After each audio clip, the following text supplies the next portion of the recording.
gonna have to drive the truck. And I know there's gonna be somebody to say, oh, but that's not true.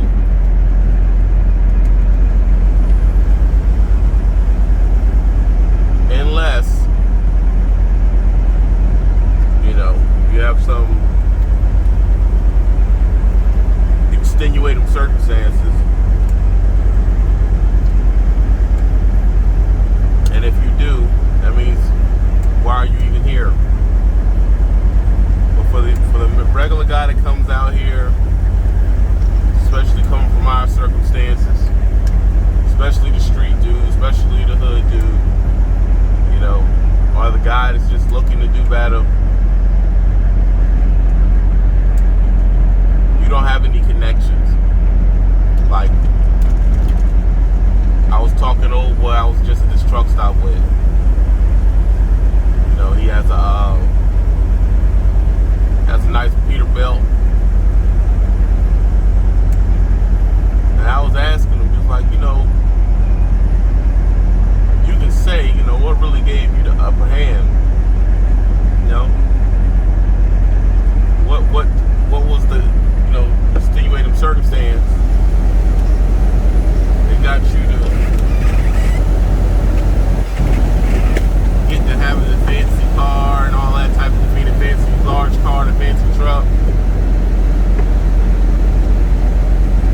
And he said inheritance. I was like, inheritance? It's like, yeah, man, it's just, you know, I had money.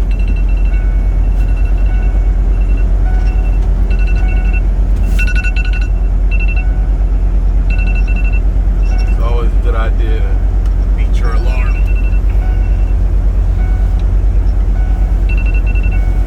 Two alarms. Shit. He said, you know, money. He said I had money, and I went and put, you know, $50,000 down on the exact dream truck I wanted. And I said, you know, what did you learn? He said it was a way. I shouldn't have. He said I wasted the money. I was like, what you mean? You got the truck? Like, yeah, but this. He's like, man, there's so many ways to. This is a bad idea. I was like, but you got a truck you want. You're making big money. Like, yeah, sometimes you make good money, but he's like, corporate wants payment for this truck regardless of what the market is doing.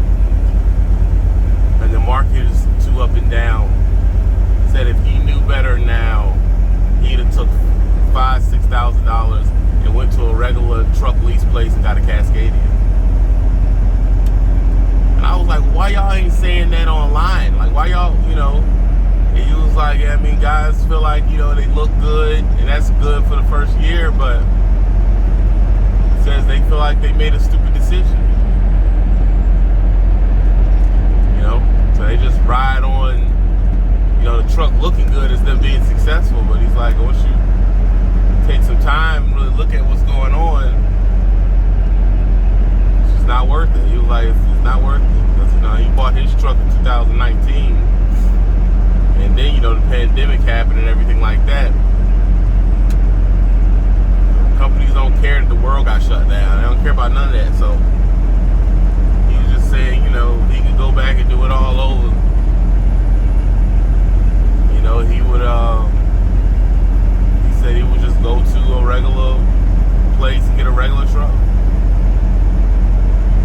You know, I was like, that's insane to me that you're saying that. It's insanity. I was like, I can't never get none of y'all on camera. He's like, no, you're not going to get nobody like me on camera because, you know, it means you have to admit doing the wrong thing.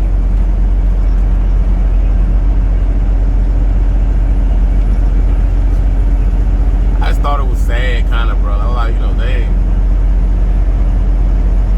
It's kind of sad. I mean, everybody kind of want, you know, a nice truck. But the people that have them, after a few years, feel like I should just went and got a regular truck.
I've never abandoned one of their vehicles. But they have a do not hire order on me. And under the list, because they have to list why, they don't have no reason. That says no reason. That's there only because I have a YouTube.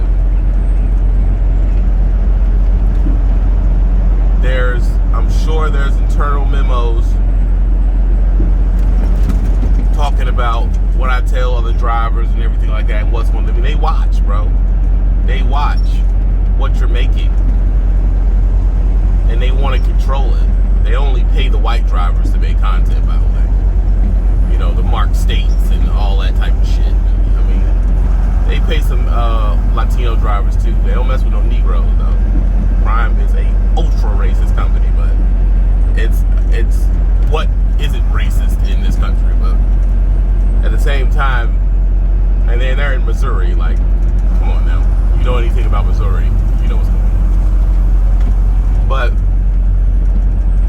that's why I came to the conclusion, yeah, that was the worst thing I ever could have did. And really, it's not me doing a YouTube, it's me showing where I worked. A truck driver should never show their truck on social media. They should never show their truck on social media unless it's all theirs. Like, you would have to be like, it would have to be a nondescript truck, and you would not be showing the authority or the MC number. That's just not smart. Unless you a dud and you ain't getting no action, you ain't got no motion, then it doesn't matter. But you should never show your truck, because it's the two things that a trucking company wants to do. They want to use you without paying you to get people to sign up to their company, or they want you to stop making videos, or they want to crush you or not hire you. Hiding your trucking company is the #1 action you need to be taking if you have a YouTube channel. That's the #1 action you need to be taking, because the truth is, those people in the office, those fat, funky, sitting around making $25 an hour, DMs, planners, they're the enemy, bro. They are the enemy. They are the parasite reincarnate. They are the people who sit and get to go home every Friday based on your work. They're not good people. They're terrible people. They're thieves. They steal. They're the people lying to you about how much the rate is. They're the people lying to you about when the load's supposed to be dropped off. They're the people lying to you about how many miles you got. They're the people trying to set you up for liability if you get in an accident. The safety guy is too. I've done a video before. The safety guy is literally, in most large companies, I'm going to exclude small companies, the most large companies, the safety guy is literally your worst enemy. His job title, when he talks to the head evil person, his job title is to screw the driver. There's no other reason for him to be there.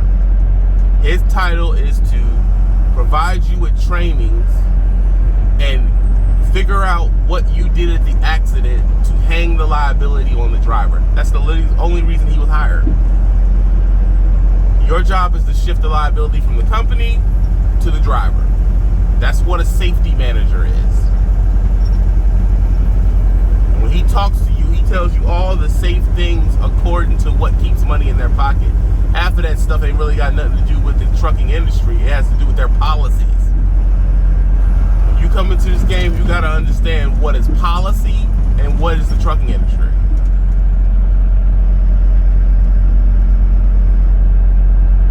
Some shit is policy. It's the shit they came up with to keep money in their pocket and to screw you. There's no other action of a mega carrier than to screw and hurt American families. There's no other reason for them to be there. That's what they are. They're huge parasites that just suck the life out of you, literally. Remember, this is killing us. And to suck money out of your career. That's what they're there for. Think of a mega carrier, place that name there, they're all the same. If you're working at this mega carrier and that mega carrier, you're literally working at the same company. There's no difference between them.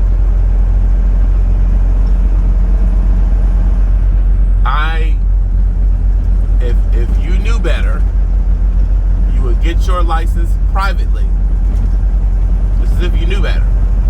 You would get your license privately, and you would be more imaginative with what trucking job you get.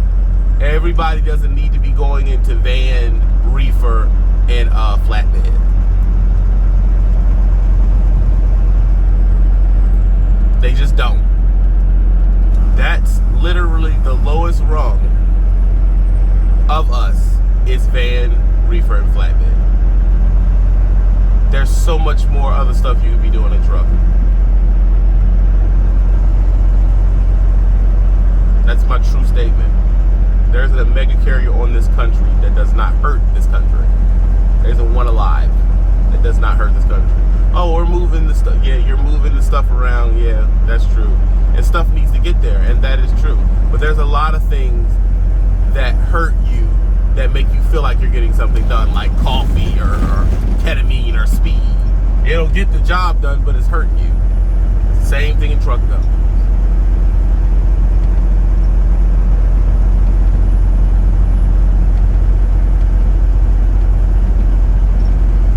I'm at a company so small, it feels like I know nothing about trucking. Because literally everything that the mega carrier told me was a lie. Going someplace and having a 4 o'clock appointment, that shit is a lie, bro.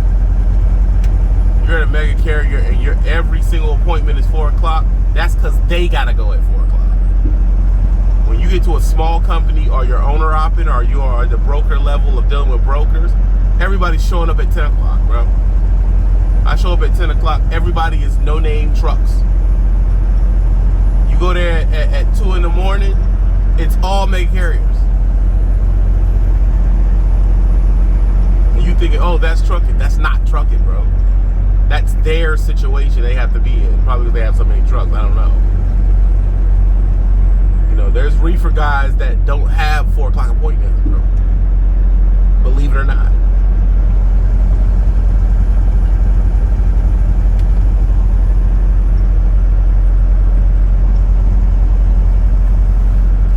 Just some drip, man. Just some drip.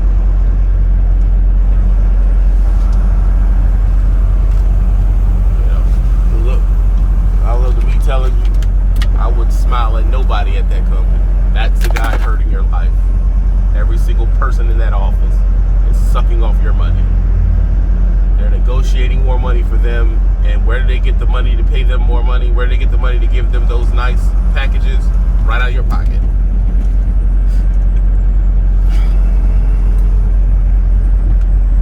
That's my belief. And the reason why they have a basic nationwide ban on me, there's no major company I can work for. Don't get it twisted. They all talk. They go to fleet conferences. That's how you go to trucking con, truck shows. They go to fleet shows. They all speak. And there's not one I could work for in this country. What that has done is put me in a position where, you know, I could deal, you know, I'm to the point where I'm dealing with smaller situations, and I realize it's a totally better lifestyle, it's totally better pay. You know, we used to joke and call the mega carrier the plantation. It's very accurate. It's very accurate. Because why would I have to work extra hard to get a credential, and there's people with no credential inside of the office living a better life than me? That's pure class chosen. That's all that is. I went and got a credential to go to a mega carrier, and there's people in the office living a better lifestyle than me, seeing a better average check than me, and they have no credential whatsoever. Matter of fact, what they do doesn't require a credential. These people aren't college trained inside of a trucking company. Maybe 2 or 3 at the top, but that other 1,000 people that work for that mega carrier are just people they wanted to hire. Half of the time, and this is something most people don't ever really think of, in trucking, it is all about cronyism and nepotism. Those people are related in some way, and most of the time they're stupid. They're stupid. They can't count. They don't know shit about trucking. They'll tell you you can get to where you're going when you can't. You know, they miss appointments, they miss setting appointments. They're not the sharpest tools in the shed. They're just favored by whoever's hiring anybody. That's why you keep running into them being ultra rude and non-professional, because the truth is they're not hiring anybody that is professional. That's the truth.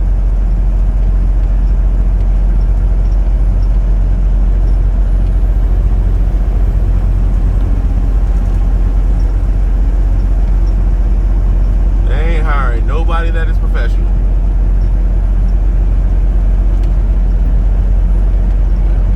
That's just the dirty bone truth. Sometimes we need real every once in a while. Sometimes we need someone to say something real.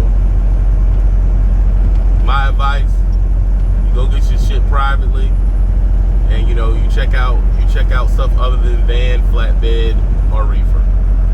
Those are the slave ships, and they don't matter what color you are. All you got to do is have a CDL. You're a slave for a mega carrier. Go to a smaller company, man. When you go up north of this country, there ain't nothing but smaller companies. They don't have no choice to go to a smaller company. And they are living a better lifestyle and getting paid a higher average wage than anyone who's at a national carrier. That is his breaks, not mine. Like that dude sitting in the end dump, he's living a better lifestyle than you, bro. And he's making more than you on average. You wouldn't even think to get into end dump. He's connected to Heath Springs. He's connected to probably a meat packing place or a farm. They'll treat you 10 times better than any national carrier will teach you. If you gotta go to a national carrier, you do your year, you leave. You do not stay, bro. You stay past a year at a mega carrier, you're a sucker. You're a sucker. You need to be planning your junk. Look for companies around where you come from and say, in my year of driving this truck with this mega carrier, I need to figure out a company near my house. And go to a small company near your house. I guarantee your lifestyle will jump 10 times forward. Use them for what they're using you for. You get your credential out of them,